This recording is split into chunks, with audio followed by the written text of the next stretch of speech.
Well, I'm thrilled to have Chris Vermeulen here as an accomplished entrepreneur, inventor.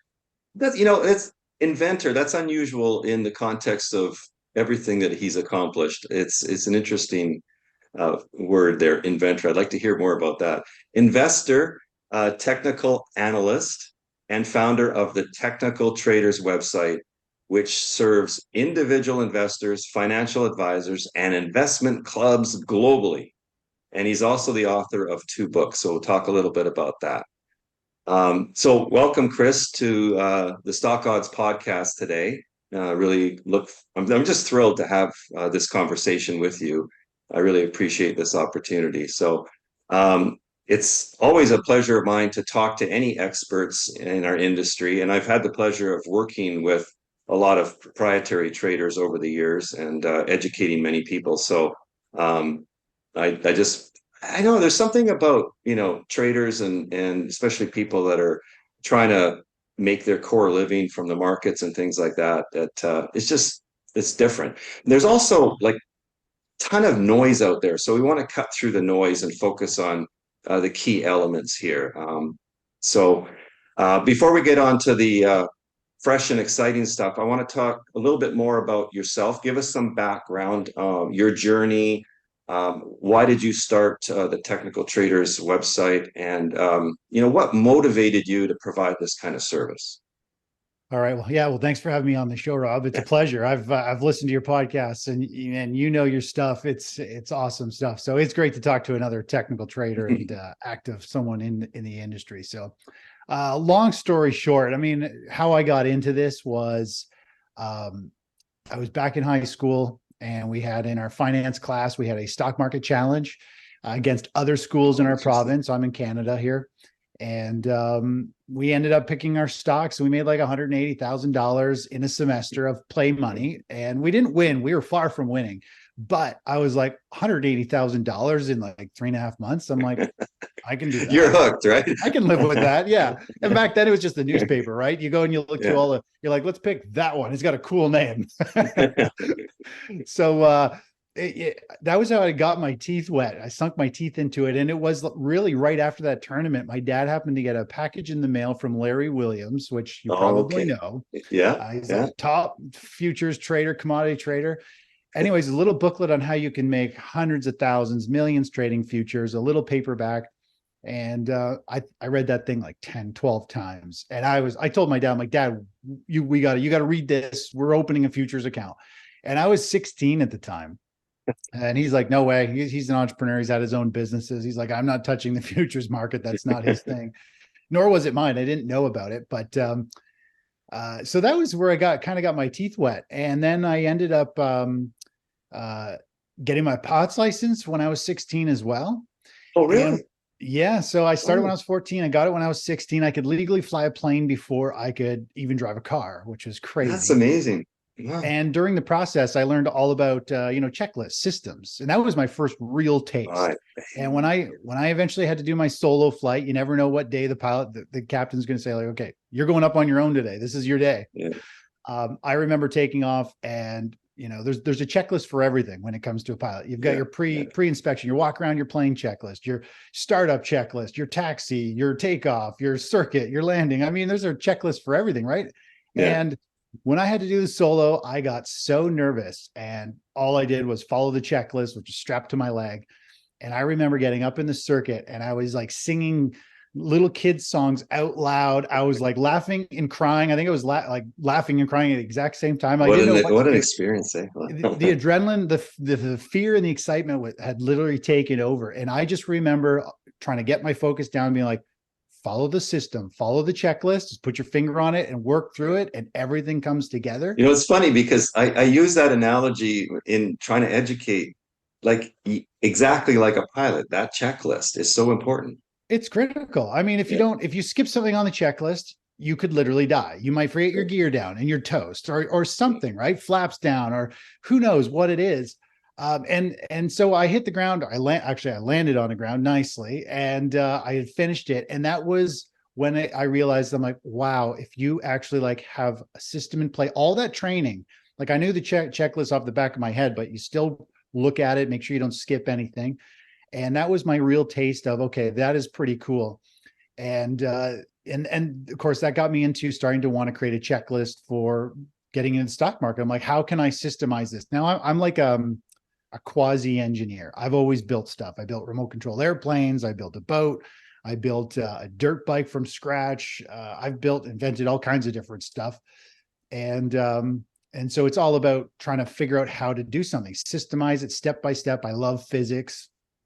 And so I kind of got into that process. Long story short, several years later, my parents ended up going bankrupt when I was in my early 20s. And so we were way up on the food chain. My dad had done very, very well. He had about 1,500 rental units across Canada, and he had sold some of his businesses. He ended up getting caught up with the wrong group of people, got totally swindled, and kind of backfired. So we went right back to the bottom. And I learned then that how painful it is. I mean, my dad actually ended up having epileptic seizures because of the stress and lack of sleep. And I realized, okay, so no matter how good your lifestyle is, how much money you have, you can lose it all, and it'll be out of your control sometimes, and you need to manage the risk. And so going from the top to the bottom and seeing how it could almost kill you, that was my wake up call. I'm like, okay, I love the stock market. If I make money, I want to make sure I don't lose it. If I've got a good lifestyle, I don't want to lose it. I created checklists and systems. And literally by the time I was 18, my dad finally co-signed with a trading account with me. I was in college and I started trading, and I did exceptionally well. And I just, put all those things together. So that's how I kind of got into the markets, was through a series of good and bad events that collided together, realizing that you need to have everything sorted out. And of course, my first trade in college, I bought Palm Pilot, remember the Palm Pilot? I bought it like 49 cents, and I went away on holidays, and I just made exploded. like $8,000 on holidays, and I was 18 years old. That was my first trade. I didn't even know anything about technicals. Well, now you're definitely hooked, right? So yeah. So that was it. I was in hook, line, and sinker. And then there was another company back then doing the newsletter, financial newsletter. This was about 2000 or 1999 maybe.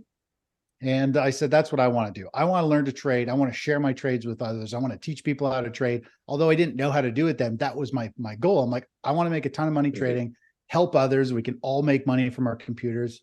And so here I am, 25 years later. Yeah, but the computer was still pretty young. I mean, I started my professional career in 1998, and we were on a ISDN line. I mean, it took a while to get the internet to where it was. It did. Really I remember robust. I was at college. I had a compact laptop. I swear it weighed 15 pounds, slow as molasses. And your 1404 bottom modem or whatever it was, right? Oh yeah, dial up. Screeching you got sound. mail. Yeah. No, it's quite a story there. That's amazing. So, well, let's pivot here to talk about your first book, Technical Trading Mastery: 7 Steps to Winning with. Oh, there you go. Well, thank you. So talk about that. Like what actually is different? There's a concept of momentum trading and swing trading, which I know a lot of our traders love the swing trading aspect. And this debate about, momentum, whether to, sort of grab onto that or whether to look for mean reversion or things like that. So this is a constant topic. So talk to us. Why is your book, different or better than other books on technical trading? Yeah. So the reason I ended up going to technical analysis was because I started trading stocks more or less following what everyone else was doing, which was like fundamentals. And, I was back in the tech bubble. I was buying in late 1990s, buying tech stocks. They were going up by leaps and bounds. And I ended up owning some really good companies that were actually growing during, quarter after quarter during the tech bubble burst. And I was like, well, these companies are killing it. They're doing so well, yet the stock price got like cut in half and then almost cut in half again. And that was when I'm like, okay, this fundamental stuff doesn't work. It might help you in a raging bull market to find the best of the best, but in a bear market, you can't rely on news or fundamentals. So I was like, okay, the only way I'm going to make money is if price moves in the favor of my position. If I'm long, I want it to go up. If I'm short, I want it to fall. And so it was just intuition. I'm like, I need to find something that just follows price. Like if it, And then I stumbled across, I didn't even know what technical analysis was back then. I got into it, took some webinar or some live, back then it was live presentations in Toronto. You ever heard of a company called Investor Toolbox? It's actually not Yeah, around I have. anymore. Yeah. Anyway, I took their course and I thought it was amazing, cracked my head wide open to a whole new world of trading. And I dove into technical analysis, read John Murphy's like 1,000-page technical analysis of the financial markets. And so I ended up, going through the trading world. I did stocks, I did covered calls, I did Forex and futures and day trading and swing trading. And I just found my sweet spot. ETFs. I love the indexes, bonds, currencies. I like big liquid things that move slow. And I found that they worked really well with technical analysis. And I was able to trade a style of trading that I like. So I found momentum trading was really good. I liked it because it's kind of mean reversion. The strategies that I show in the book, I kind of give some indicators and the values I use and how to find overbought, oversold conditions. It's that sort of marriage of, something that has strength, but you're buying it on that pullback, right? Rather than, too many people, what I find is that they have an idea, they have opinion, they've picked it up from somewhere or it's part of their workflow, but they get too invested in their ideas. They get they've done the homework, so they're obviously invested, but then they pay too much for that opportunity. And so it catches them. They often get shaken out. I go, there's all the weak hands getting shaken out. You can see it on the tape too, right? Yeah. Yeah. So I like the momentum stuff. I mean, I don't really focus on momentum trading anymore. Have created a style that allows you to step way back from the computer, way back from being active. Although I still cover the momentum strategies that I teach in my book, the indicators on how to identify them, because it's super powerful. And I also share something which I consider momentum as well, which has to do with the volume flows. And I share that in the book and the ratios, how to create the indicator on your chart. And it's really looking at the New York Stock Exchange volume, the up and the down volume, and you just divide them by each other. And you get two different ratios. One of them is like, I call it panic selling. The other one I call FOMO. Everybody's having fear of missing out on a move without them on board, right? And there's been studies that show that if a trader misses a move and they see the market moving without them, it's more painful than if they were in it taking a loss. Yeah. And that's why FOMO kills so many people. In fact, we just did a survey. We got over 5,000 traders or 5,000 comments from our traders and investors. And by far, emotions, FOMO, and discipline are the number one killers. They feel like they're missing out. They can't get out of a loser because they don't want to miss out if it runs again. And they also don't want to get out because they don't want to be a loser. Well, I mean, this whole thing about regret is something that people have to internalize and digest, and it comes into play all the time. What is the element of regret if I sell a profitable position? Do I sell half? Do I keep half? What is the element of regret if it retraces on me and I'm still all in it, or I miss out together? And probably the most painful thing is the missed gains. Yeah. It's like, oh, I knew it. I coulda, I shoulda, woulda, right? And it's very painful, and it causes them then to usually act late. I can't take it anymore. I got to get in now. Oh man. I'm telling you, the emotions is you really have to just try to, I mean, I've done it long enough. I turn it off. And that's what, subscribers that follow me, I do a morning video every day. We walk through the charts, and going back to this momentum is I can tell with our volume indicator when my followers and the general masses are feeling really nervous or feeling like they're missing out. And I can always tell by my email flow of people's comments as well. But this indicator, when it goes over 3, I consider anything over 3 short-term panic. So they're either feeling like they're missing out or they're actually bailing out. And 3, what a ratio of 3 tells us on the panic selling is there's 3 shares being sold on the NYSE to 1 being bought. So 3 hitting the bid. Supply and demand, basically. Yeah. And so if there's 3 people running to the door and only 1 buying, I mean, the herd is moving down, right? They're panicking. And of course, if that ratio spikes up to like 8 or 9 and closes for the day, it's usually a really good standout low on the chart, a swing trading low where you look back months and you're like, look at that beautiful low. Everybody freaked out. They panicked out. And, using momentum strategy, we can be like, okay, it was oversold, reversion to the norm, the medium, was overdone. We had panic selling and the trend was up. It was just a pullback within the trend. Like a lot of these pullbacks are like to the 5-day moving average or the 20-day, like normal pullbacks. Yet everybody, when you look at it, like everybody's panicking. I'm like, what are you guys panicking about? This is like, Well, and I think that's where we might have some common ground too, is in the looking for the longer term mean reversion and the fundamental reason why that occurs. Both on the panic side and the reversion back to where it came from, and why you get a lot of the technical patterns. I think, the problem I have a lot of times with technicals is people are using it to forecast the future. It's human nature. You hear all the talking heads saying, this is where the Dow is going to be by the end of the year, as if they know, right? And so I like the ones that maybe have a range. It's a little bit more respectful, but it's going to be here at the end of the year.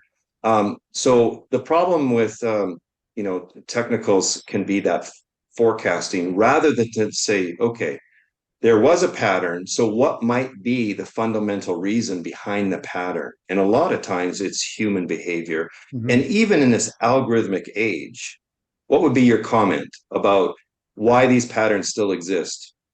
The patterns are really just still waves of people buying and waves of people selling. It's, even when it is through an algo, it's because somebody programmed their emotions into it. If it breaks this pattern, buy into it. We're all if you're a technical trader, patterns tell you how something's moving, how the people feel. Is it just a profit-taking pause and it's going to continue to go higher? Or is this a reversion, a reversal? I still think, I don't care how much AI and all that stuff gets into the system. I still think it's still driven by mass emotions of mass traders and hedge funds and, mutual funds all piling in and out of sectors and rotating. It's still them just fearful of missing out or fear of losing more. The robots cause a lot of volume and a lot of short-term instant trades, but I don't dive too deep into it. A lot of people go into the rabbit hole of the markets are so rigged and you can't make money anymore. And I'm like, there's it's always been like that. There's always inefficiencies to exploit, no matter what's going on. Even though the market typically has become more efficient over time, it's still very noisy. And there's a lot of different players coming and going, and so many different products now too. Wall Street constantly reinventing new products, mostly for themselves, not for the commoner. But because of all this, there's a lot of noise. So let's shift into your new book, which is Asset Reinvesting, and that kind of talks about some of your new services. So I pulled a quote from your website, which I thought is interesting. Imagine if you could sell your investments as they started to top, then reinvest the money into different assets rising in value and never have to hold falling positions again. That's what we do. And I said, well, that's fabulous. This is a win-win, And so I understand it's possible with your asset hierarchy and your ranking system. Could you explain a little bit about that and then maybe get into the clever name of the CGS, consistent growth strategy and asset reinvesting? Right. So talk about that a bit. Yeah. So to kind of step way back to what asset revesting is and the style of investing or trading that I do, I'm always torn. I'm like, do I talk to traders or do I call them traders or do I call them investors? And what am I, a trader or an investor? Because you've got the financial industry, which I think is totally backwards and wrong, is passive buy and hold, blue chip reinvesting, dividend reinvesting, spread your money out everywhere because they don't know what the heck they're doing. And they just want you to keep bringing money in and keep it under management. So the market's let's focus on that a little bit before we get into the problem that you're trying to solve here. Sure. Like, what is wrong with the industry, the way you see it and the way things have always been done? Can you explain that a little bit more? Okay. Well, from my perspective, I'm like a perfectionist. I like to be super efficient. I don't want to have to go back and forth 100 times somewhere if I can, do something in one foul swoop. And so I can't stand watching. And because of my experience, my parents going bankrupt and going through all that, I can't stand watching people lose money. And nice people finish last in this world. If you don't put your foot down and hold your ground, we get walked all over. It's super frustrating. And when I look at investors, people who have got a lot of wealth and they're like in the financial industry with an advisor, I just feel like they're just getting taken advantage of because they're just throwing in. I mean, that we asked in our survey, what do people like or dislike about financial advisors? I don't think there was a single good thing in there. The stories we get back of, they put them in the most expensive in vehicles, right? They're in mutual funds, for God's sakes. Like, why don't you just go in the most expensive thing? You can go in an ETF for nothing almost. Well, yeah, I mean, we might as well be in charge of your own future by purchasing the ETF and not pay those exorbitant fees, because most of them underperform the market anyway. So. Exactly. So anyways, my whole view with the financial world is all these innocent investors, they work their entire lives, these entrepreneurs, they work so hard, and then they just park all their money with I don't want to group all advisors into this, but I know a lot of advisors and they don't know anything about the markets. They have their product lines, they do their thing. They've been taught to do it in one way, and it's not their fault. It's just the way. More like salesmen, really. I mean, they're salespeople a lot of times. I would say to some regard, for sure. Yeah. So the problem is, all these entrepreneurs and these people work their entire lives. It goes into the hands of somebody who has zero protection. Their so-called protection is, we'll just spread your money out a little more. Let's buy some international funds. Let's buy more bonds and all this stuff. And really, when there is a full financial reset, like a 2000 tech bubble, 2008 financial crisis, when there is like a stage 4 decline, which you and I will maybe cover the 4 stages of the markets or later, everything almost goes down in value. And so it doesn't matter where you spread your money, you're just bleeding everywhere. And these poor investors who work their entire lives end up losing 30, 50% of their money. They have to downgrade their lifestyle, the stress. I mean, there was a study done in 2008 to 2009. 6,500 people committed suicide, a direct link to falling stock prices. And I mean, that cuts deep, because I have seen, if you lose all your money and the stress that comes with it, it can it cause serious problems in my family. So, I mean, this is what is potentially coming if we get a big correction is really deadly. And people don't know it until it's too late. All these passive investors, I don't know how to get in front of them, because I'm just like, the problem is they're not going to know about it, or they're not going to take action until it's pretty much too late. The damage has been done. Right. And people are more so, they're reactionary. They're going to react after it's happened versus being proactive and being like, oh, I need a strategy that's going to protect me. I don't care what happens in the next 2 years. If we go through a huge correction, I can avoid it or profit from it in a very low volatility, safe way. My lifestyle is not going to change. I'm going to, be able to just carry on like nothing is really happening. That's what I'm trying to share with people. And the financial industry doesn't provide that. They literally just park your money there, and you are on that roller coaster ride paying pretty ridiculous fees. I mean, we got a lot of clients that are paying like $30,000, $50,000 a year to their advisors. And some of them are, one of them wrote back saying, I lost $700,000 in 2022 and I'm still underwater. And I had to pay those fees. Yeah. And I had to pay those fees, right? And so I don't believe that if you're in the financial space, you should learn about the markets. I think if you're going to manage people's money, you need to understand the 4 stages. You need to understand the emotions investors are going through. You need to hold their hands, show them the map, let them know where we might be. And so they're protected in case the worst case happens. And the financial industry doesn't do that. They just park it and, take a cut and literally just keep trying to get more clients with more money, assets under management to accumulate their fees. It's tough because, we're all about protecting our money. They're all about protecting their income. So there's a huge disconnect of, the financial industry. They're there to make money. They're not really there so much to protect us, no matter what they say. If they're not, a lot of advisors never got out of bonds. We went, 40-year falling interest rates. They turned a very big clear bottom, and we knew rates were going to start, to go up. When you're at zero, they're pretty much going to start to go up, and advisors continue to hold bonds. And I mean, TLT, the long-term bonds fell like 40%. And a lot of investors have like 40 to 70% of their portfolio in bonds. It was an absolute nightmare. And, since really the COVID crash for bonds. So, right. sure. Yeah, that's just my issue with the financial industry is no, I wanted to hardworking hear that. people Appreciate that. take a beating. Yeah, got it. So what's, what is your solution here based on your services and your book and things that you've created? So Yeah. So going back to kind of where I am, so I'm not a passive investor. I don't just park it, but I'm not a very active trader anymore. I've found the sweet spot where, you technically call it probably position trading. You got momentum and swing trading, really quick trades, last a couple days to a few weeks, and then you got long-term investing, hold it forever. I found a strategy that falls right in the middle where you're an active investor, and our trades will last a couple of weeks. Some of them will last up to about 8 months.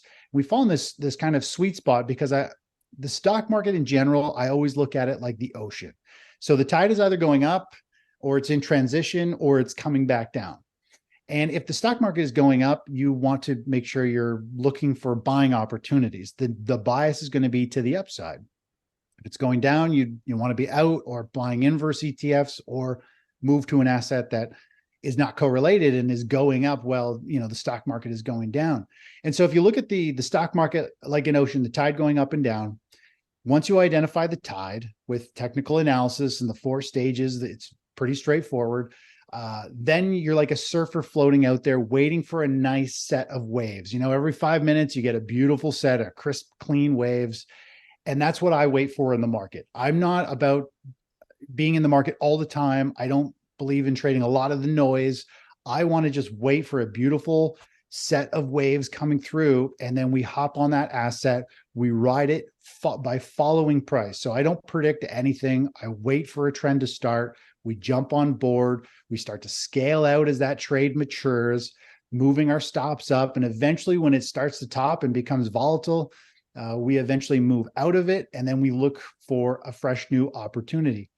And so that's what I look for. And we have like 5 to 12 of those trades a year. Just think of those 5 to 12 beautiful waves we get to ride each year. And we usually move all of our capital into that position each time, and we manage it. And then we start to scale out of it as it falls out of favor. So we just really are just looking at, this asset hierarchy that you brought up here. I look at the markets through a hierarchy. So at the top of the hierarchy, now anyone can create their own hierarchy. Whatever assets you love to trade, you can create your own list of things you want to trade. In the book, I explain what I like and why I like them.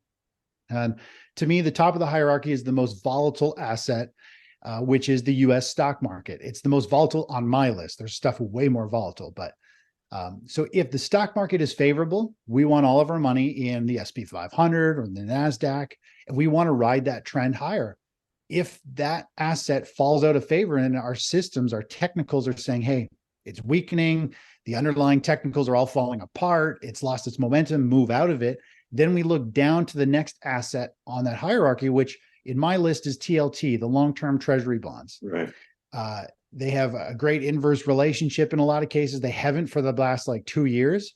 We haven't even traded bonds in 2 years just because they're out of favor. So if it's not in favor, then we keep going down the asset hierarchy list. What's the next one? And it's the US dollar index. So we have the long ETF and the inverse. So it doesn't matter if the dollar is rallying or falling, we can move into an asset that is very low volatility and still grow our account while the rest of the markets are all kind of haywire.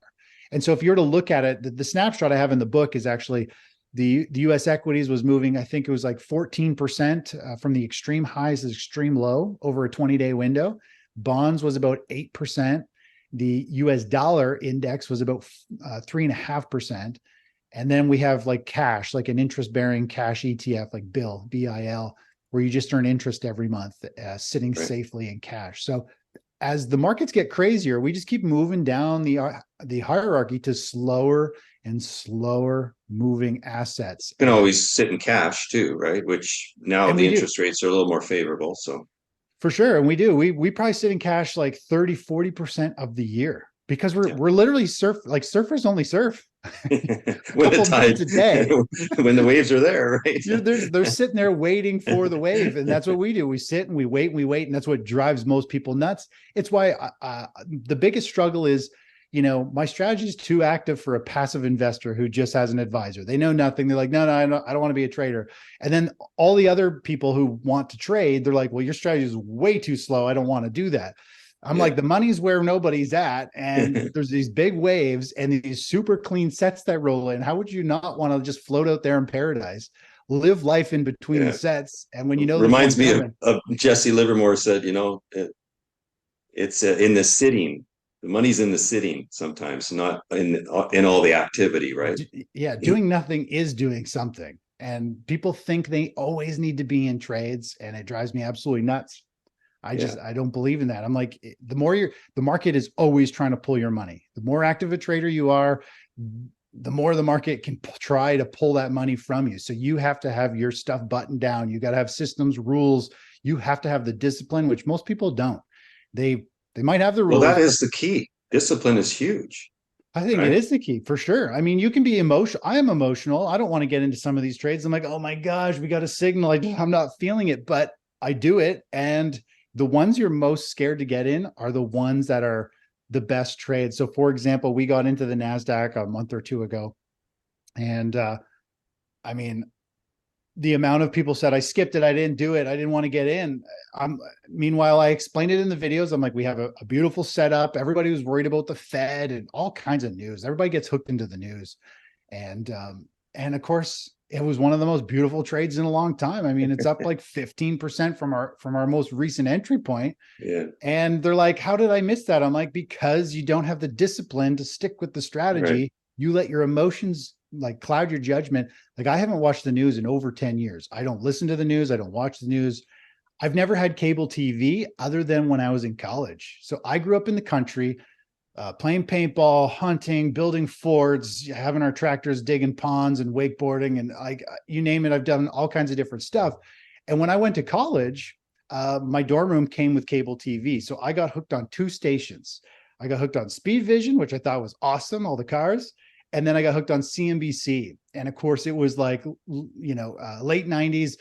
The day traders were just killing it, like on just 100K a day. Some of these traders on CNBC, I was like further convinced. I'm like, that is where I am going. That is me in a couple of years. Right.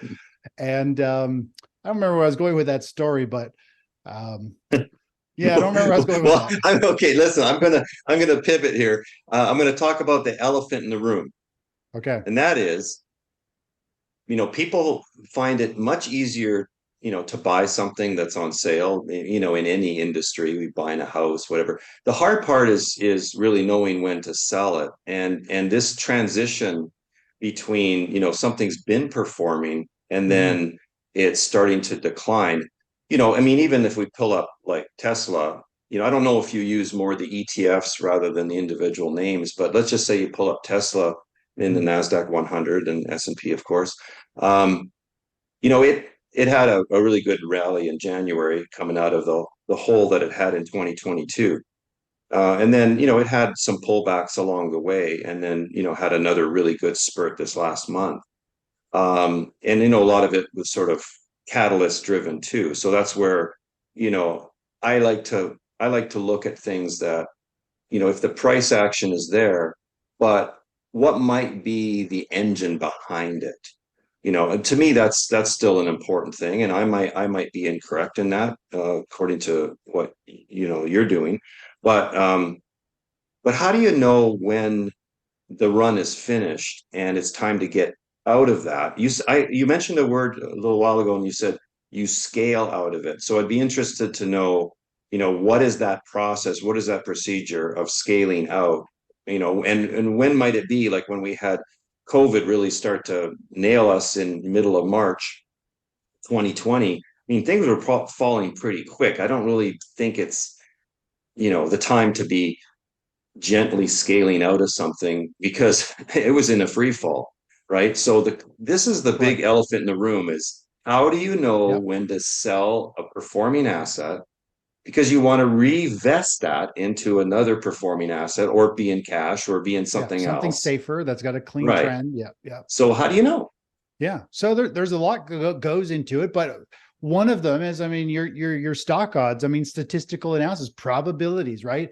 The assets I follow, if you go back in time, how much do they wiggle and move on certain major cycles? And so we're on average, different assets will move different percentages. Like if it reaches this percentage in a certain time frame, we're going to peel off 25% of our position. Or if it's a very volatile stage 3 topping phase like we're in now as major potential market top, we might actually sell 50% of the position at that first target. And so we use just so you scale out at targets as well as when it rolls we don't over. scale it. We don't scale out on the downside. If it starts to fall, we're out 100%. Oh, okay. I got that backwards then. So you scale out on profit levels, and if something's gone flat, do you wait, or do you just say it's so not performing? We'll typically, this is a strategy that I follow. We have to put in time. So I use a lot of different stuff. So I use some cycles. I use trend analysis. I use a lot of intermarket analysis. So if we're long the stock market, how are stocks performing to utilities or gold and gold? Different. So a lot of relationships. A lot of relationships. Okay, good. Exactly. And this year has been the year of like risk on and technology, AI driven. It's got everybody all in the hype stocks, NVIDIA, right? And the defensive sectors like the consumer staples, like XLP, utilities, they've all just been floundering, building a base. There will be a time when they shine. So more or less, how do we know to scale out? Typically, we've got our probabilities saying if it reaches these levels, we just start peeling off some profits and then moving our stop up. So if it does roll over, we're still locking in gains. And then we need the technicals to break down. Like, is the cycle coming to an end? Are the moving averages starting to slope down? Is money flowing into the defensive sectors more than they are into the growth stocks? Like, where is the money flow, right? So we have a lot of interworking kind of analysis. I call it inner market analysis. I actually explain it in my technical trading book. We look inside the markets to get a 3D view of what they're doing. So instead of just looking at stock price, it's up and down. We look into how it's moving in relation to other assets, the momentum that it has behind it. So once we get that 3D view, we can be like, okay, well, the chart is still going up. It's holding its ground, but we need to be prepared that it's starting to break and weaken behind the scenes. And when it does start to break down on a short-term technical level, we just eject out of it, close it out, and move. Okay. So getting out is one of the biggest problems people have. They don't know when to get out. That's tough. If they have a strategy and they have rules in place, they still don't do it. And for example, we'll be scaling out of a trade, and especially over the past year, the market, the indexes have been very choppy, big sell-offs and short-lived rallies. And so we start to scale out and we take like half of our position off on a first quick little target. And people are like, well, it's doing really well. We just hit a target in a couple of days. I'm going to hold on to it. I'm like, it doesn't really, if you want to manage and protect your capital, you can't just fly by the seat of your pants. Just because it feels good doesn't mean it's going to keep going up. Or just because you hit a target really quickly, they think that, oh, it's got a lot of momentum behind it. I'm the opposite. I'm like, the quicker it hits a target, the more likely it's going to come right back down. If something moves too far and it's too good, too quick, it's like, guys, we need to be really protective. So people just see things the opposite way. When people are getting excited, I'm getting nervous. Well, they don't really understand, the value of the leading indicators like the VIX and the US dollar and things like this. I mean, we're seeing, our VIX been declining recently. We're down in the 13s now, right? There's no fear. And and so, but it's important. Oh, well, we're back after a power outage, which kind of reminds me like, hey, wait a minute. Is the grid really that hardened? What about all these EVs that are plugging in? And what about all this switching over to, electric? What about all the AI stuff? What's your thoughts on that? The power needs of that? I know it's crazy how brittle the world really is. I mean, we had rain in my area. So I think this will come full circle to where you're asking, but we had rain here a couple of years ago and it rained for like 4 days straight. Our whole street like flooded, all the basements flooded, my house flooded, everything fell apart. We had power ended up going out. All this stuff happened. It was like, man, we are so brittle. We have a little rain. It wasn't like torrential Florida downpour. It was like a small drizzle for 4 days in Canada. And like everything fell apart and the internet went down. All kinds of stuff happened. And I just find how brittle, our system really is. And then you talk about electricity, and if you tap in all these EVs, they have custom plugs, which means they're drawing mega power for those quick charges. Right. Can the infrastructure even hold it? And then you throw in the AI. So I've got a big gaming computer. I've got a 6 Degrees of Freedom flight simulator in my office right over there. So I can race laser scan car tracks. I can fly any plane I want. And you get in the VR. I got the wind kit and vibration kit, you name it. But I talked to a guy because I'm getting into AI. I think it's really amazing. It's really cool. I want to build my own custom AI that is more or less me. It knows everything about myself, all my content. Right. And yeah, so I was thinking the same thing. I mean, to have your own universe and people can use Chat GPT to interact with your material. Exactly. Right? So I'm working on that actually right now with a Canadian government grant. They're actually helping. Next week I get back at design. They're helping me come back. They fund it. And I mean, it's really, really cool. But so I asked Chat GPT, I punched in my computer, which is like top of the line gaming PC. And I said, is this enough for me to run an AI that uploads all my stuff and pulls my content? And it's like, no. It's like you need a whole bunch of those. I was like, holy crap. And you need another 20 GPUs, right? So, yeah, the heat that comes off that thing when it's running, I mean, you could cook an egg over the top grill of that tower. Well, I mean, even like a 5-car rig or something is 1,500 watts. That's like I'm running a micro furnace in your room all the time, right? So yeah, it's a full-on toaster or a heater. Yeah, electric heater, full hair dryer. I mean, it's a lot of juice. So we're not ready for this amount of demand worldwide, are we? I don't think so. I mean, that's going to be the scary thing is we're changing technology, but our wire systems are going to have to get upgraded, the whole system. So when I built this, when I invented the electric surfboard, when we were testing it, I mean, we were drawing up to like 250 amps. Right. I mean, like mega draw. So we had like cables the thickness thicker than my fingers. And I learned a lot about electronics. I almost blew myself up once. I literally had like a solar flare happen in my hand when I connected a couple battery wires by mistake. And it instantly burnt and scorched. My skin on my hand was black and crisp. It didn't burn or hurt me. It literally just seared the top and burnt it so fast. I could peel it off like school glue. Remember when you could put school glue, let it dry in your hand? That's what it did to my hand. Anyway, I learned a lot about electronics. And it was interesting because I learned why they have all the mini wires in a wire. There's multiple wires within. Yeah. And electricity is called a skin effect. Electricity actually travels through the skin of the wire, not the core.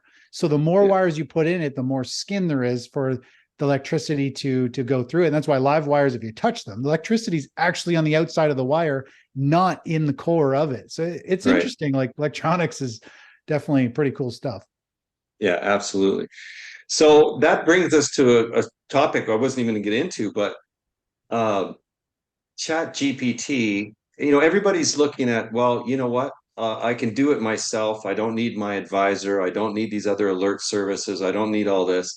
I'll just query this and I'll have the information brought to me and I'll make my own investment decisions. So how do you think that relates to, an alert service like yourself? And, because people always come out and say, blah, blah, blah, it's going to eliminate this and everybody can just do it themselves. Yeah. Is that your view or what? No, I mean, I did taking it back a notch pre-AI. I did automated trading back in 2014, 2015, and just having a robot automatically take your strategy and execute it. I mean, it is so difficult. It's so easy for a piece of data to get stuck up, for some live streaming, tick data to create a glitch. I mean, it is really difficult and dangerous, I think, automated trading. Throw AI in there that has a brain of its own that thinks it knows what you want it to do, I think is going to be an absolute nightmare. It's going to cause a lot of people money. There could be a lot of singularity if people are querying and getting some of the same content. It's like, well, you do this, right? So there could be a lot more singularity. So we might see more burstiness in the market, more, trend-driven thing as people kind of pile in more crowded trades, as if there's not already enough crowded trades. Yeah. But you might see it more. So I don't think it takes away from, what you and I do in the market or providing education or services.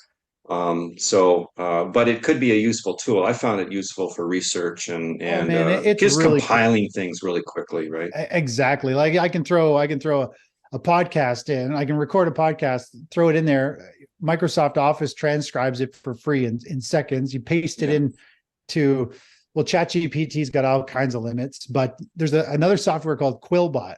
And so you can take your massive transcript, could be 7,000 words, throw it in there, and you can drag it to be accurate and say you want it shortened, and it'll take it and summarize it, paraphrase it down, and it'll be super accurate. And then you drop it into ChatGPT because it's below characters, and you'll say like, summarize, this podcast, break it off, and whatever topic it brings, make a heading for it because I'm going to drop a chart in there.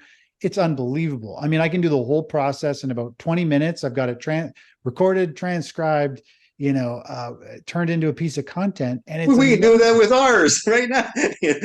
Yeah, exactly. Do you really want all our stuff crunched into the summary, or do you want to experience all of the nuggets that we have? Totally. I know. I mean, I was never big into podcasts until about 6 months ago. My buddy I gave him a book called Built to Sell, which I read. And I'm like, you got to read this. It's a good book. He's got his own business. He read it. He's like, oh my gosh, it's amazing. He's like, I'm on his podcast now. I'm listening to it. Yeah. And so I started listening to it again. And then I got into listening to all kinds of different podcasts. And now I've got my little Bose earbuds. I'm walking around my house doing random stuff. The other day I was listening to a podcast, and I'm not one for sitting around. I have to be doing something. I don't care what it is. I have to do something. And, I'm sitting in the chair listening to the podcast, and I'm like, I gotta like be active. And I look up and I can see some spider webs in the corner beams of that house and stuff. And so before I know it, I got the chair out, I got the broom out, and here I am wiping the ceilings down, listening to podcasts, like enjoying the whole time. It's like podcast. Yeah, and that's our form of entertainment, is educating ourselves, right? Like it's rather than just to sit and watch a movie seems kind of, you waste the time to me. I have to be doing something if I'm going to do that. So I have that endless kind of thirst for learning something. I literally will just throw on anything educational to do when I'm in the car or whatever. But going back to the AI real quick, what I have learned is, for example, if you want to do something really simple, like tell AI to summarize today's price actions on these particular ETFs or commodities, compared to like what it did yesterday and what it moved today.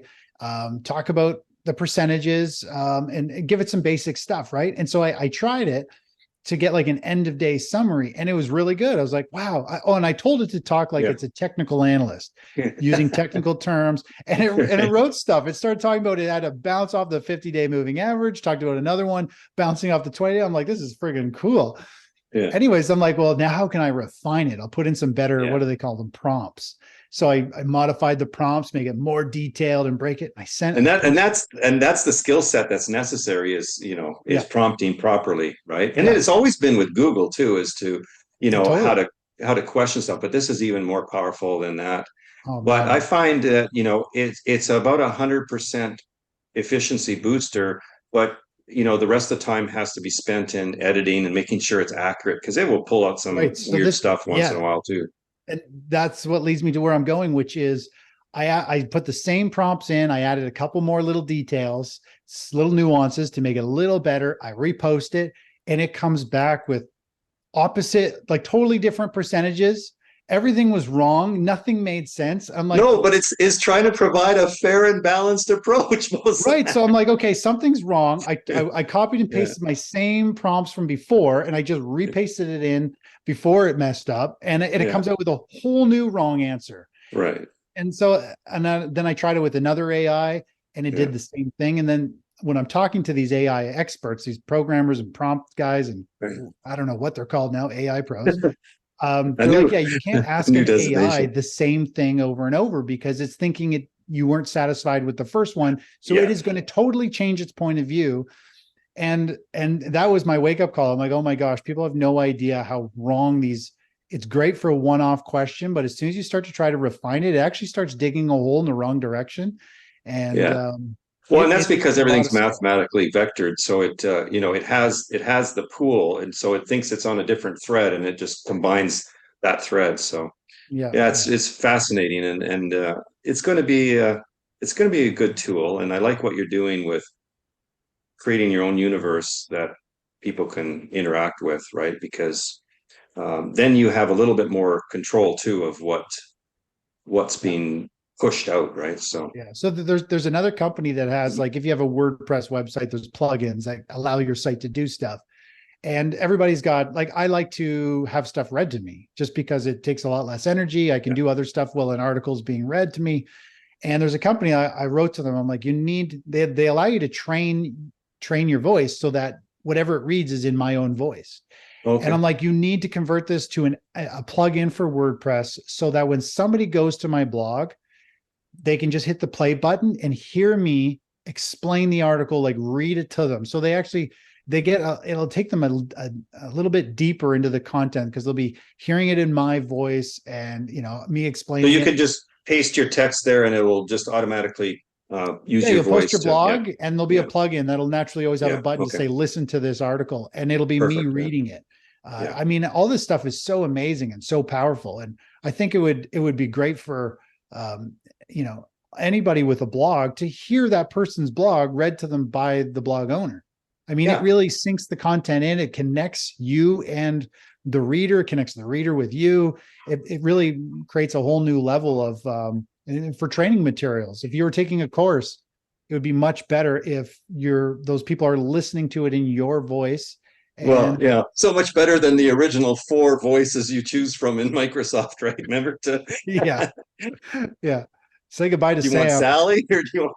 Yeah, exactly. It's like they all were very, very mechanical. So I mean, I'm glad it's improving, and it's a wonderful use of technology. So I look forward to you doing more in that area too. So I don't want to keep you all day because I know you got things to do, but let's move on to can you explain to your listeners, more about your alert service, how it works? And then I want you to maybe show something on the screen in terms of how you, kind of what you focus on, what's meaningful to you, anything you want to share on the screen, what kind of indicators you might use, metrics, things like that. And then we can talk about some other things after you're done that. So feel free to share the screen and talk about your services. Yeah, so I just need you to give me access to share my screen there. Sure, I can do that for you. See, we're so advanced in all this, aren't we? So easy. Okay, so let me just share with you. We're going to go back one step before I kind of show you what I do. I want to show you kind of how and why I do it, which to me is the most important. If you don't understand why you're trading a strategy, you're likely not going to follow it because you just don't know what it's doing. People don't like to follow blindly, right? So I mentioned before, there's 4 stages in the market. You should be able to see my screen there, right? Yeah, it's good. Yeah. So there's 4 stages in the market, and if you're listening to this, I'll try to describe it in audible here. But the 4 stages of stage 1 is a basing formation. It's the bottom where the market's trading sideways. I consider it, I shade the area red because it's dangerous. It's just it's dead money. The asset's chopping around sideways, not going anywhere. And there's not that much opportunity. The stage 2 is like a bull market phase, an advancing phase. And that's what everybody really loves because things just keep going up and up and up. And then eventually it will stall out and you get a stage 3, a topping phase. And this is like the type of market condition I think we're in right now. We've got some sectors that are hot, others that are not. We got commodities popping and dropping. Everything is all over the place. It's a dangerous time to trade. We've been in this really growth stocks topped out, in 2021. The overall broad market is kind of just in this topping stage right now. And then we got a stage 4, which is like a financial decline, a massive reset, like the 2008 crisis, like the tech bubble. We don't see many of these, but they've happened, for 100 plus years. When they do happen, they're absolutely devastating. So understanding there's 4 stages of the market is important. And this is fractal. I mean, the nice thing about technical analysis and chart patterns, it doesn't matter if you're on a 1-tick chart or a 1-minute chart or a monthly chart. All these patterns, these stages happen on all time frames. So once you can identify if you're in a stage 1, 2, 3, or 4, you can pick a strategy that's going to benefit. And so, my course services are based on identifying the stage and then following a strategy that can benefit from that type of market condition. So that's kind of like phase number one. Understand what stage you're in and is the trend up or down. And then, of course, we need to understand kind of the emotions that people go through. And if you're a technical trader, you go through the same set of emotions twice, the good side of emotions. So, for example, when a bull market starts to rally, in the early stages, we have disbelief. We're like, is this a real rally starting? Eventually it matures and we become optimistic. I'm like, I think this is a big rally. I think this is a new bull market. And then we have belief and thrill and euphoric phase where everything is skyrocketing and everybody thinks they're a genius. That is, the most exciting part of trading. But once that euphoric phase fizzles out, like it did in 2021, about February, March, for growth stocks, things plummet down, they flatline, eventually they go down deeper. But that's where we disconnect as you and I, as technical traders, active traders who can navigate these markets. We actually start to become optimistic, where people are actually becoming complacent. They're like, oh, 2022 was a bear market. I think that was a bad time, but we're starting a new bull market. And so people start getting excited. I mean, we've seen a lot of money flowing into the ARK ETFs, the growth stocks. AI's got, everybody getting all hot and heavy over the markets again. And they're all loading up. They all have complacency. They don't realize we're actually, I think, on a downward trajectory for a stage 4. And those people, if the market does roll over, they're going to go into anxiety. They're not going to, they're going to start to panic. They're like, there's no way we're starting another bear market. We just had one. And then it falls further and they're in denial. They're like, I can't believe this. I'm down so much. Then they start to panic and they eventually panic out of positions. And then they get into anger, depression. That's when people start potentially killing themselves with suicide. The suicide rates start to jump. So that is like the full emotional cycle. But as an active trader, somebody who protects their capital, who manages risk, as people are in this complacency stage, you and I are looking at the markets going, I don't know if we're going to have a big move down yet, but we're starting to get like optimistic and excited because there's a lot of opportunity from a falling market. Sure. And once it starts to fall, I mean, we have belief once the trend is clearly down and, where people are panicking, we're like in this thrill and euphoric phase. And it is really exciting because we're making money while the markets are resetting. We have record amount of wealth that we've ever had. And the markets, real estate is cheap. Stocks are cheap, dividends are high.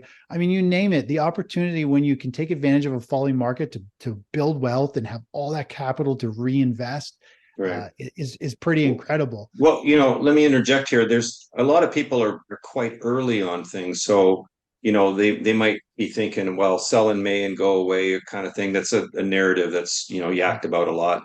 And so they, position themselves ahead of it. We'd already had a rally into the year.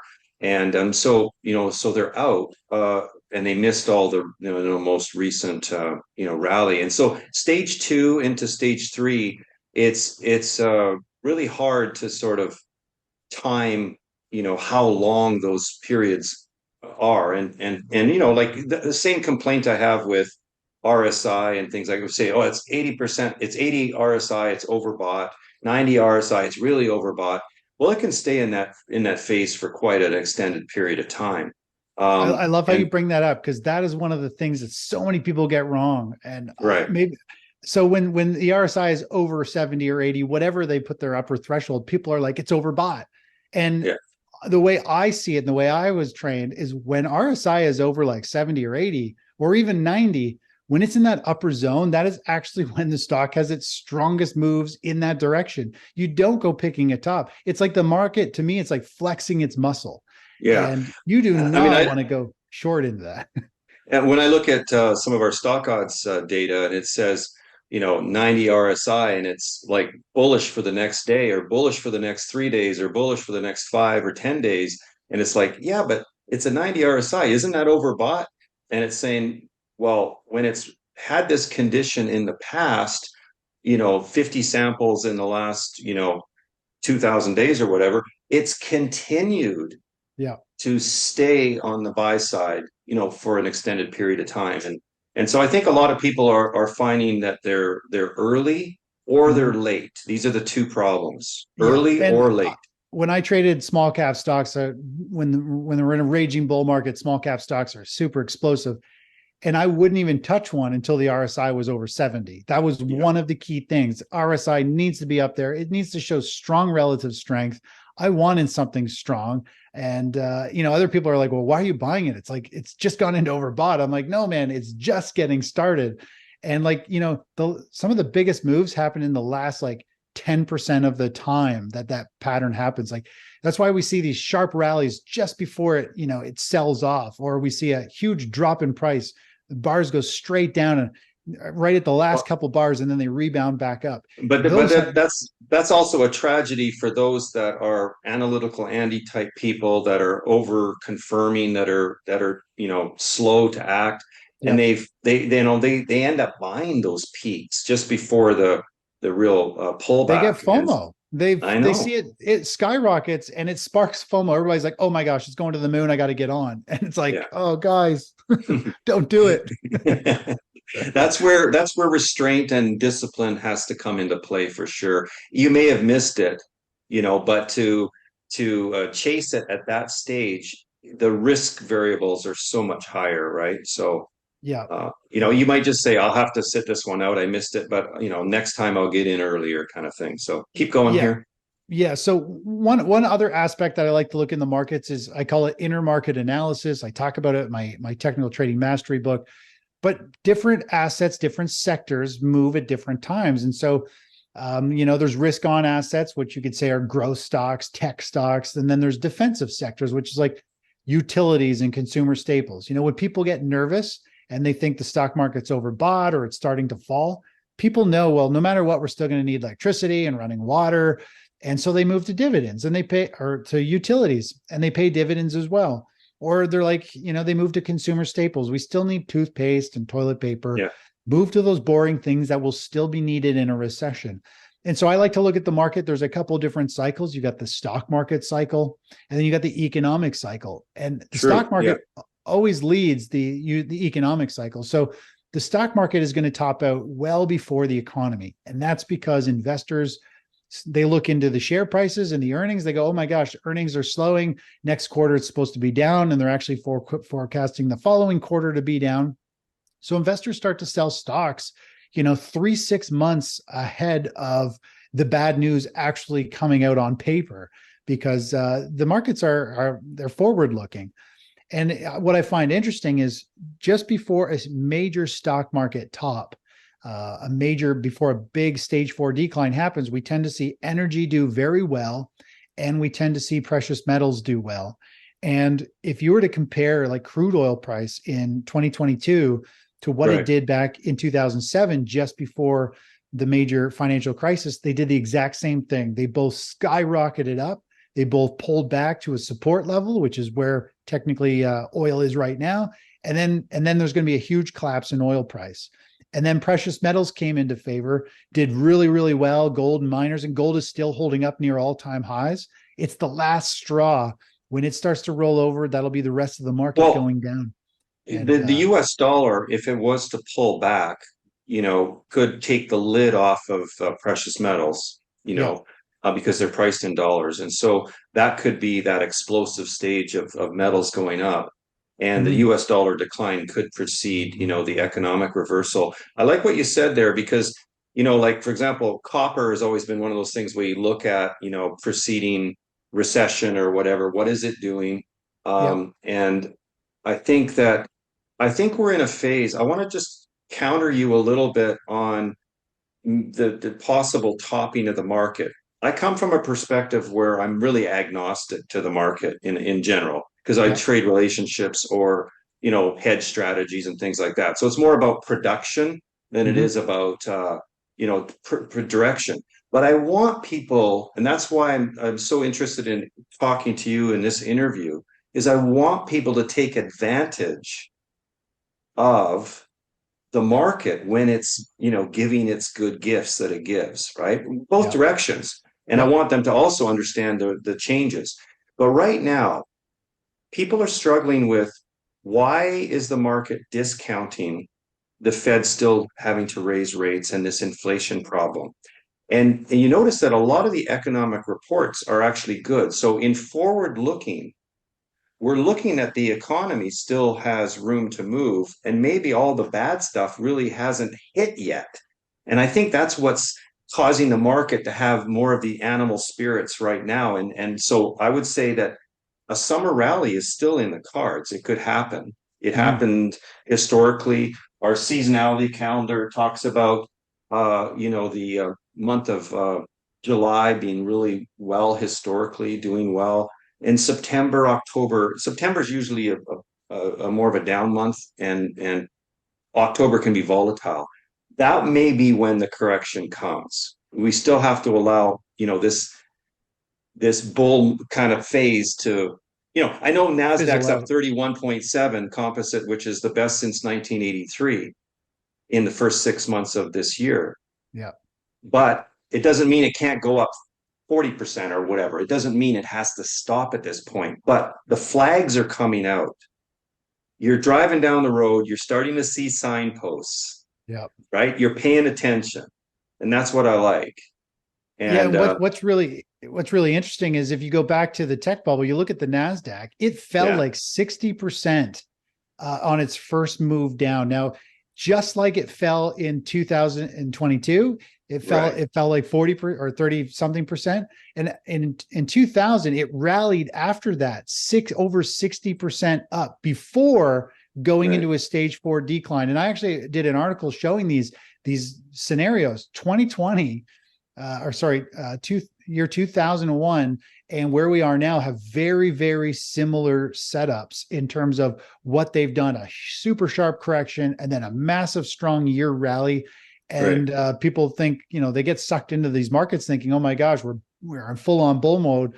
But really, this is it's like a mega dead cat bounce. It's just a huge bounce. And eventually it's going to roll over and it's going to get really ugly and wipe people out. And there's a lot of scenarios. So I kind of bring where we are now very similar back to 2000, 2001 in terms of all kinds of different things. I still actually think the US dollar is going to explode to the upside. Everybody's betting on the downside. Pretty much both times we saw stage 4 declines, people liquidate, they move to the dollar. The dollar rallied huge both times. Precious metals got hit both times. There's going to be huge opportunities. So, we're kind of getting into analysis of the markets, but I know, but it's good discussion because you need to balance concepts and ideas and different pieces of information. And this is what people struggle with. Is these analysts are saying this, these talking, hedge fund guy comes out and says this. Well, maybe he's self-serving, maybe he's already short, people have a struggle with all this. And so what we're doing is we're discussing different viewpoints or similar viewpoints to, help fill in the pieces a little bit. And I think it's important. For sure. I think one of the big things, I get this comment quite a bit from people, is they're like, well, you're always saying, well, it could rally or it could fall. I'm like, yeah. I'm like, if somebody tells you it's going in one direction, they don't know what they're doing. They're lying to your face. That's the reality. None of us know this. And I would much rather prepare you for both sides. We could go into a full-on both scenarios.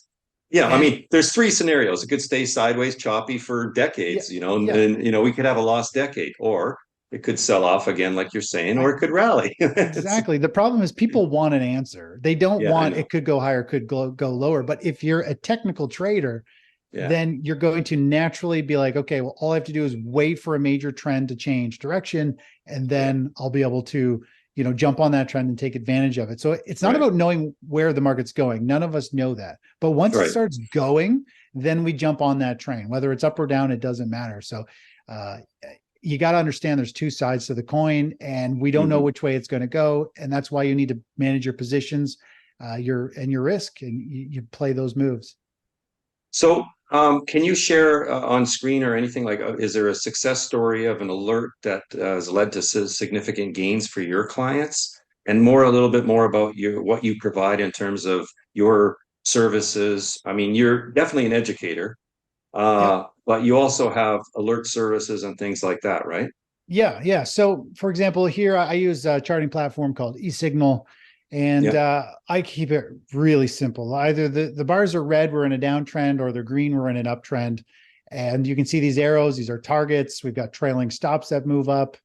Uh, I what, love what the I try to simplicity. Yeah, I I love try to keep it so simple. I mean, it. yeah, or else people just glaze over and Yeah. uh, it doesn't work so well. So the key strategy here is identifying if we're in a technical trend, we want to make sure we're part of it. As long as not only does the trend have to be up, but this inner market analysis, we need to see certain sectors, certain commodities, currencies, all these things coming into play, bigger cycles that are in favor. So we know the tide is going up. We know, this is a set of waves coming that's going to have some muscle behind it. There's big money flow. So the left chart here is our signal. We got in, this was the QQQ. We hit our targets and it continues to be in a strong uptrend. So this is our most recent trade. And the crazy part is, a lot of subscribers, they're all saying like, I didn't get into the trade. What do I do? Should I get in now? And it's because people were nervous. Right when we had this signal, we had the Fed coming out in a couple of days. And they're all like, I don't want to do anything. The Fed's coming out. To me, the reality is you can't predict the news. You can't, even if you did predict the news, you don't know how the algos and the people are going to react to it because people are, when it comes to news, they're unpredictable. And then you don't know what the Fed's going to do. So if you don't know what they're going to do and you have no control over it, why would you go changing your strategy? Like if the trend is saying up, just get in the market and we have our protection in place. If it goes against us, we'll get stopped out. I mean, it's not the end of the world. So this is the CGS strategy, which is called the consistent growth strategy. This uses my asset revesting, which is we just rotate into one asset at a time, whether it's stocks, bonds, or currency. So would you be in the queues now? Like, would that be a trade that you're in, for example? Yeah. So we actually closed our trade out at 15%. We are now in the SP 500, the SPY. Okay. And this chart on the right is a different view of the market. This is telling us what the investors are doing, kind of their sentiment. When it's deep green, it's very strong in an uptrend. When it's orange, people are nervous. They're selling shares. When it's red or deep red, people are panicking and they're getting out. And typically what we find is when people get nervous and they start panicking, that's when the market makes a big move. Right. And we had that just a few days ago. We saw everybody bail out. They got out of the market. Our system said everybody's panicking. And then, of course, the market rebounds and takes off without them. And people are frustrated. It's the same with the SP 500. We had some panic selling. And then, of course, the market takes off and pushes to new multi-month highs. So, we just follow this market. And in terms of the bigger trends, so if we were to look at the big trends, so this is the weekly chart of the SP 500. And this is where I'm talking about like knowing if the tide is going up. The weekly chart allows us to look at big trends in the market, meaning are we in a new uptrend, or are we in a downtrend, or are we in an uptrend? Once we know that, then we can drop down to a shorter term strategy and focus on the long trades and focus on capital protection or playing the downside or being back long. So you've really got to step back to the markets and, identify is the tide going up or down, and then apply a strategy to that particular tide or time frame. And that's what I do with our newsletter. So, more or less we move into the markets when they're doing well, and we step aside when they're struggling. And, during the COVID crash, we ended up seeing the stock market roll over in a big way. And I mean, we got stopped out very quickly, more or less on the first or second day, we got stopped out. And bonds were still actually in a very strong uptrend. We jumped into bonds, and this is what we did. We moved out of the asset that fell out of favor, and bonds were on a buy signal. We moved into bonds. Bonds rallied 19% in 9 days. It gapped above our 15% target. We got out of bonds the day it peaked. That's a nice gift, right? Just sold. Oh, amazing. Like if we get 15%, great. It opens up at 19%. You're like, oh my gosh. And then the market collapsed, and we were sitting in cash for like a month. The world was falling apart. People had lost their minds. I was panicking. I mean, I was like, oh my gosh, what is happening? And we sat safely in cash at all-time highs with our account. And then once the market gave us a new buy signal, we moved into the market, and then we caught another 18% rally. And the nice thing is, after all that selling, we bought back into the stock market at a 13% discount. Like we bought in 13% lower than we sold it earlier. Plus we made the 19% on bonds. Awesome. And so this is how asset revesting works. As soon as an asset's not favorable, we go, okay, done with you. What's the next one? Is it favorable? If not, we go to the next one. So 2020 must have been one of your better years then. Yeah, it was a great year. I think we did like 50 something percent return in total, rotating between the different assets. Because a lot of times when the stock market is trading sideways or down, we'll move into bonds or we'll move into the dollar and squeeze out another quick 1.5 or 3% over a couple of weeks, which doesn't sound like much. But when your whole account goes up a couple percent, and you do that a couple times a year between trades when the stock market isn't going anywhere, it's a pretty nice little bonus. And it really When do you compounds. use leveraged ETFs, inverse or something like that? And is that something where you would do a full position or you just do partial or what? So my whole focus is I provide the signals of which assets to buy and your allocation and your targets and our stops. If somebody wants to apply leverage, they can trade the 2x, the 3x. Right. They could trade a portion of it with a little bit of leverage to kind of get a hybrid.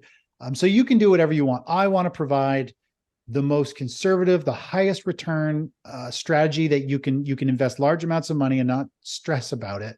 And then if you want to amplify it, like we've got people who trade the 3x, we got people who trade futures and options on these signals. So you can amplify it as much as you want. I'm just giving everybody the core. This is how you can grow your wealth in a very comfortable way. Like our biggest loss is less than 6%. We've got tight stops. It sounds crazy, but we split our portfolio into two strategies, and they both run a little bit similarly. One's on the NASDAQ, one's on the SP 500. Sometimes half of our portfolio is working, the other half isn't working. It really depends. Is one more active, has more signals than the other? Is that the difference? No, they generally have the same amount of signals, but obviously the NASDAQ has got potential for bigger gains. It moves faster, and sometimes we'll only get a signal in one. Sometimes growth stocks we'll have a signal before the SP 500. So we might get in the NASDAQ 5 days ago, and then we get in today into the SP 500 just because they move differently. There's in some cases, the SP 500 doesn't really go anywhere. It doesn't give us a signal yet. Yeah. We'll be in the NASDAQ because it's ripping higher. So what about RSP, which you got more exposure to sort of because it's equal weight, more exposure to the mid caps rather than, the FANGs all the time? Yeah, I like the SP 500. It's been my baby. It's my focus. Okay. I like the way it moves. As soon as you start going into the equal weight, I don't know. I like these two pockets of the indexes myself. I've traded them forever, and I live and breathe them. I know all their little nuances, and and that's a good point. Being familiar, like you're kind of a surrogate specialist in this arena. So some people do attempt to try to do everything, too many strategies, or all over the place. And especially when things aren't working, they tend to jump ship and try something else. And that actually sets you back in your career development by not sticking with something and developing the framework and the discipline to do it over and over and over again. Yeah, so I'm glad you have an automated service too, don't you? We do. So you can have these signals automated for your retirement account or your investment account. But the point you brought up there is huge. We actually had a lot of people in our surveys say that this is one of their major problems is they use a strategy, like strategies fall in and out of favor. They can be really good, and then sometimes they can be not so good. Right. And so a lot of people will move into a strategy. They'll join a newsletter. And if they join it at the wrong time, they might have a really slow streak. Like, for example, our CGS strategy it's been really slow. Like like last year we made about just over 5.5%, which doesn't sound like much, but the stock market was down.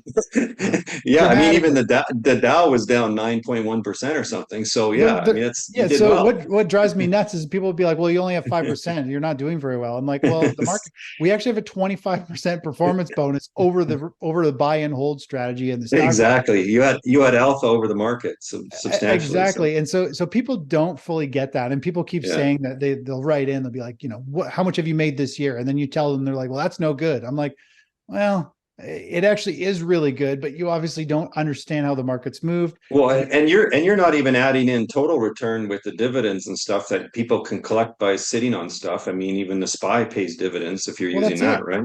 Yeah, we sit in these positions and then boom, you get like a nice chunk of cash. You get these dividend payouts. And, you know, 20 people don't realize 2022, the stock market opened on a cycle high and it closed down near a cycle low. So it looked like a terrible year. Well, it was a terrible year for most people. And then this year's the opposite. We opened on a cycle low and we're working up to a cycle high. So everybody feels like this year is an amazing year. And I mean, it has been, but it's just the way the years started and ended on these cycle levels. It has exaggerated last year's loss and it's exaggerating this year's gains. And people don't fully grasp that. But we do use inverse ETFs to answer your question, but only during a stage 4 decline. So when blood is in the streets and everything is melting down, we play an inverse ETF, no leverage, never use leverage. And those trades, they're short-lived, probably though, right? I mean, they're short-lived. As you know, falling markets, they happen fast. The trades are swift. We're in, we're out, usually within 3 to 5 days. We hit our targets, and we don't try to milk it. We like literally get a new sell signal. We get in, the market collapses, we get out, and we keep risk really minimal. As you know, some of the biggest rallies happen in a bear market, and they'll rip your face off if you're short. So it's about catching the initial break and run and then moving aside and then waiting potentially months for another one. Then you do it again. But people just, you know, they want to try and catch every one of these moves. And that's what hurts a lot of people.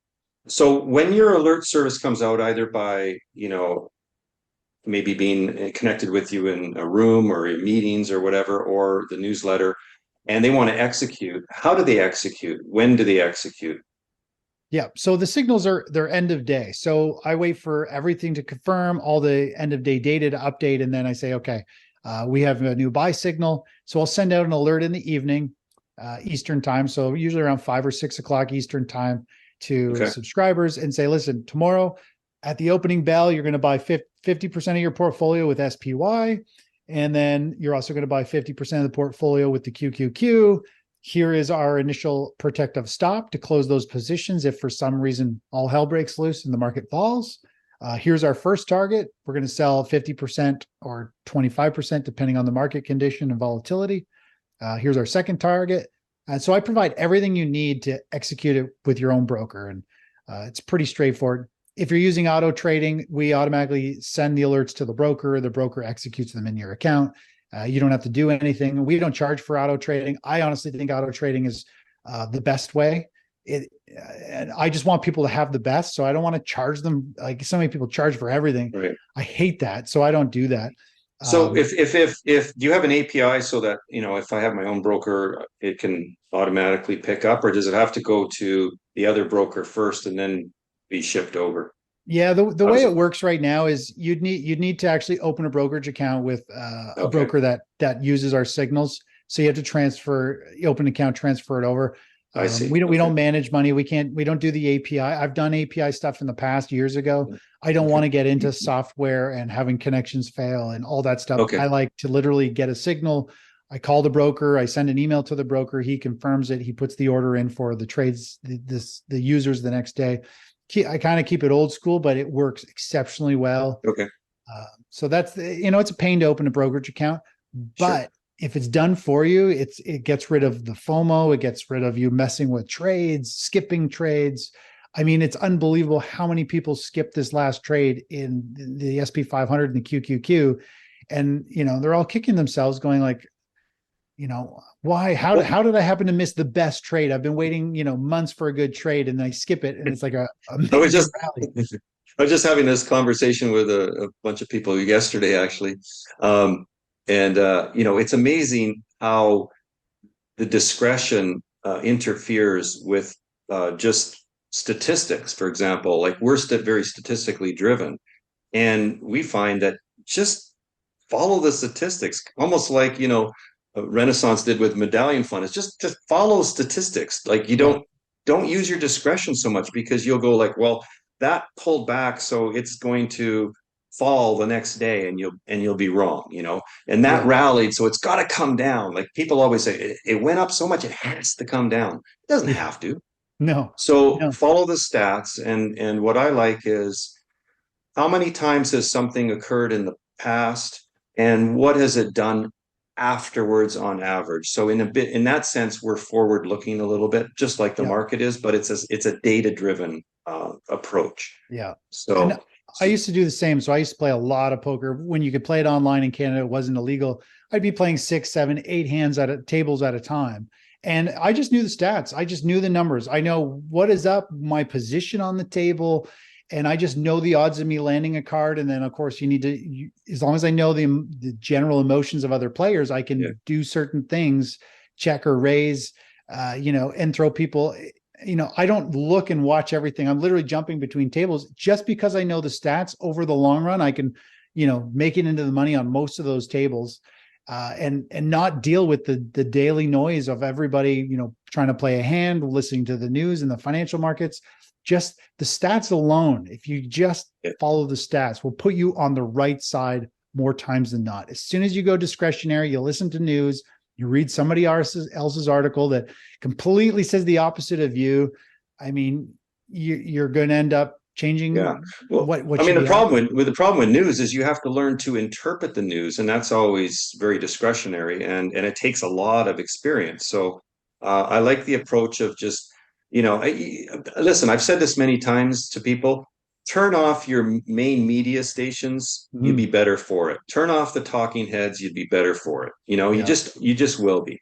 So how do people get a hold of you? How do they subscribe to your service? This is your opportunity to plug what you got, or add anything to the conversation here.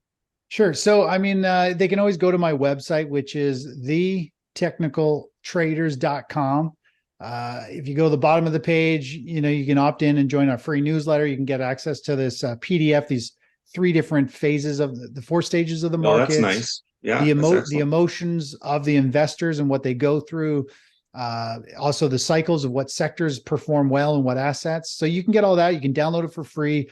You can go to my menu to the book, our book page there. If you want to learn more about asset revesting and learn how to, learn more about it. Like, this book is more so explaining what asset revesting is, how it differs from the buy and hold. And it actually sheds a lot of light on people who have the buy and hold, have an advisor, all these things that people don't realize. They don't realize how you need to know your emotions. So, for example, I don't know if you and I touched on personality types, but the Myers-Briggs. It's a whole other conversation. Exactly. Like, have you heard of the Myers-Briggs personality? Yeah. My mom used to be involved in all that, and colors, seasons, and personality types, and all that's pretty interesting. So I did an article. I did this, and there's 16 personality types. Yeah. 13 of them don't favor financial success. And your money in your brain, right? There's a problem with dopamine and everything else. Totally. And so, more or less, if you need to understand your personality type, and if you're one of those 13, which odds are you are, then you need to make sure you attack the financial markets from the right angle, because your brain, just believe it or not, isn't really wired to make money from the markets. You need a little helping hand. You need signals. You need somebody to hold your hand or give you the insight for you to follow, to try to avoid your emotions. Generally, the emotions override most of the personality types, which is why you can't get out of trades, why you skip strategies, you give up on it just before it works. So, you jump ship and then it works really well.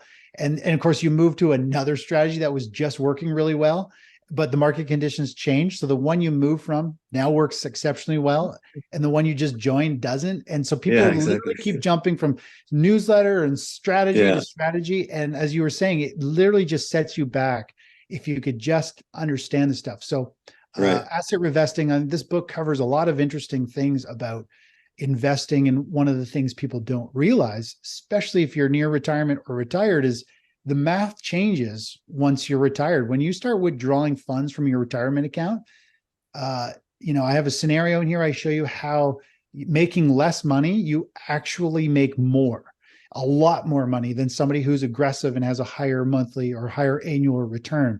And it all has to do with sequence of returns risk, meaning you're pulling money out of your account after you've had a bad year. And then when the market rebounds and you have some good performance, you're growing an account with less money. And this is the number one reason why people actually run out of money in retirement early. And there's these tiny little things that if you only knew before it's too late, you can have an unbelievable retirement where you've got, the strategy that I do is all about generating more income, higher interest or return that you don't even tap into your principal. You're literally just spending your earnings every year. That's been my goal, is to make potentially millions a year and just be able to donate it and help others and do fun stuff. And you never even tap into your main capital, your nest egg. And that's what this strategy is about, just protecting your capital. So the strategies that I have, like, for example, the CGS, just over the past 2 years, it's called the consistent growth strategy because it's constantly either trading sideways or higher. And we keep hitting all-time new high watermarks every few months, versus like the buy and hold strategy, which, if you've got stocks and bonds and you're just holding things, you have all these drawdowns. You're wasting time, and you have painful losses that force you to start cutting back in retirement. And I hear this all the time. I talk to retirees, and it's like, as soon as they retire, they're scared to go on a holiday. They don't want to buy this. They don't want to do that. They're already worried about running out of money. Yeah.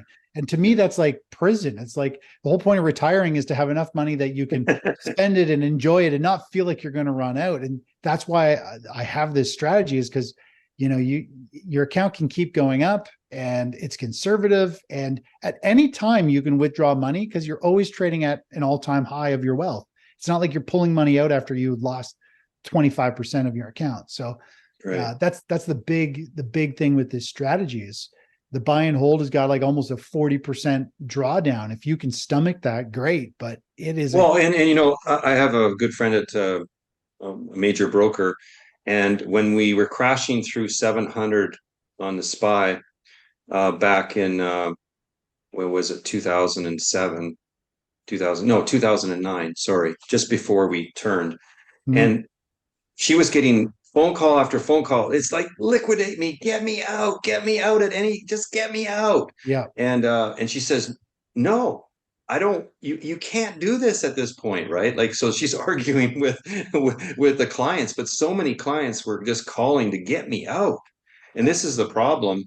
You're already down so much, and then you can't take it anymore. And and then of course they didn't participate for years because, if they liquidated, because they didn't have much left, like you're saying. It's tough. They get on the wrong side. Like I even talked to somebody the other day, and they're like, I put on a huge short position. I thought this year was going to be a terrible year for stocks, and he's still holding it. He's in the triple Qs, like triple leveraged inverse. And it's like the SQQQ. He's doing the SQ. Yeah. And he told me how much he's down, and he's like, I don't know what to do. And I'm like, I can't. I mean, I'm not an advisor. We're not financial advisors, so we're educators, right? I can't tell anybody what to do, but this is what happens if you don't have a game plan, right? The biggest problem is people don't know when to get out of a trade. Yeah. And you have to have a strategy. You've got to have rules in place to be like, okay, enough is enough. If it breaks this level, I have to get out and take the loss, or else you end up killing yourself. Leverage is like, it can be very dangerous if you. Well, it can be used wisely, though. I mean, it's like small idea per position, more ideas, relationship-based trading, things like that. So there is a use case for leverage, and we do supply leverage. If you want, people that want more access to capital for multiple strategies and things like that, that's where we come into play. So yeah, for sure. No, leverage is great. You just have to have your head on straight in a strategy. And leverage is amazing, but the problem is people can't control their emotions. So unless you got a good strategy and game plan in place, then it absolutely can be pretty dangerous. Well, I know your family's waiting for you. We talked about this earlier, that you had plans. So anything else that you want to add and close with here? I think in terms of just kind of final thoughts, I think, listeners, whether you're super active or super passive, I think if you're not into technicals and managing risk, like if you don't have a game plan, you need to figure out, the first question is, this is the first thing probably you do too. The second I get into the trade, the first thing I do is put in my protective stop. I mean, I learned this when I traded futures. I took a beating. I blew up a few trading accounts. Back when I had a small account, I was swinging for the fences. As soon as you get into a futures trade, I would quickly put in the stop, because I'm like, if a piece of news hits, I could lose like $3,000, in seconds. And so the number one thing is for anyone, doesn't matter your strategy. As soon as you get into that trade or before you get into the trade, you should know where you're going to get out if it goes against you and place the order that way. This is the way I do it. That way, even if you don't want to get out, it's going to take you out anyway. And you just watch it execute. It feels so good to be sitting in cash when everything is falling and you'd be like, wow, I got out at a good price. I mean, if something keeps going against you, if you take a 5% loss on something, when it's down 35% more, you look like a superhero and you feel pretty good. But if you're still holding it, you end up just with an account full of trades that have never recovered. You've wasted time and money. You could have easily just shifted to a new asset. And then the percentages are pretty seductive. Like, I mean, if something drops 50%, you need 100% to get back to where you started. So, I mean, everybody keeps touting percentages change all the time, but it doesn't mean people are getting back to flat or back to a profit, right? Well, exactly. Look at this year. Everybody's like, it's the best year ever. The Nasdaq's up 30 something percent. I'm like, it's so what? It's 10, 15% off its highs. I mean, it's still down from the highs. I mean, it's still garbage. The conversations that we have, with the things we see. So, well, this has been a really good time, but it's been really good to interact with you, Chris, and really appreciate your time. Thanks for allowing me to interview you, and I hope we can work together more in the future. So, sounds great. All right, take care, everybody. All right, cheers.